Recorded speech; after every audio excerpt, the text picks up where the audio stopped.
Hey guys! Today I have a giant acrylic paint swipe to share with you. I bought this large canvas a while back and wasn't really sure what I wanted to do with it. Since my kids are out for summer break, I asked if they wanted to help me wrangle this beast of a canvas.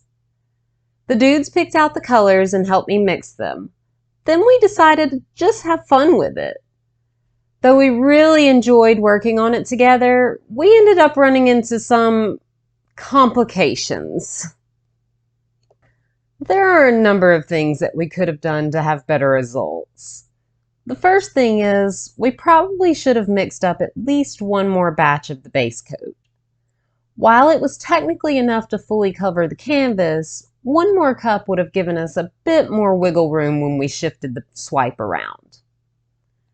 The second thing is, we shouldn't have trusted our cat. If you've been around my channel for a while, you might be aware that back around Christmas, we found a kitten in our yard. Well, she's quite the terror, leading me to paint a tree last year instead of putting one up. Well, she decided that she would also like to add to the pour that day. It was quite the scene with a paint-covered cat galloping through the house. Once we got the cat and the floors cleaned up, we decided to just keep going and have the most fun with it we could. They decided to use various swiping tools to get the most out of the experience. From my go-to palette knife to a back scratcher, they tried out several different things. Since we were just trying to have a good time, I encouraged them to go all out and do whatever they wanted to with the pour. I give that advice to you guys too. Never be afraid to experiment.